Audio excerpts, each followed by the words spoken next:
Erokamano ahinya. Mae kakisewacho an Dr. Onyango Stephen, ane jagoro mar Wasu Maseno University. Amor duogo e studio ka kendo kawuono. Naparo ni kane aduogo to koro nwabiro ni pesa no ochul kaka ne wawacho last time to sirikal ni otamore bedo jo adieri. Erokamano ahinya kendo aikora ne twak ma kawuono.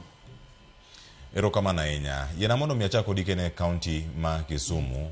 En ng'anyo mabiro bang' kama chielo ne osechungi.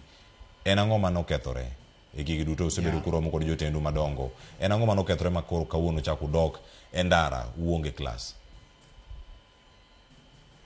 Ing'eni kane wachungo ng'anyo dwe mokalo tarik 26 ne wan gi iluongo ni return to work formula, yani winjruok kaka gimwadhi timo tok chungo ng'anyo.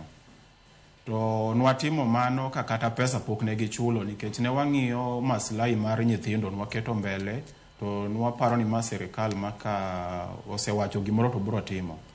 Koro sirikal poko ochopo winjruok mane watimo, emomiyo koro ne wadok e ng'anyo. Kendo wang'i to ok wadog e klas nyaka koro gichul pesa kaka ne giwacho. Koro gine mapok gichopo winjruok mane watimo kodgi.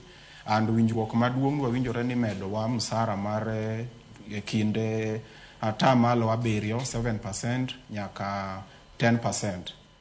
To ma wabedo piny ma giloso pes monengo chulugo. Koro ka sama nwapani pesa onengo beni biro to gichako kelonwa weche mane onge. Koro amacho ni apana mae wang' ok nyalre. Emiyo koro wane ng'anyo kendo wang' ni iwa wang' kabisa ok wadhi dok chien koro nyaka gichudi. Erokamano. Akele twaka Professor Josiah Odalo ka en mar TUM mondo mwawinjane achiel kachiel ni to en paro mane mantiere kar kae japuonj kod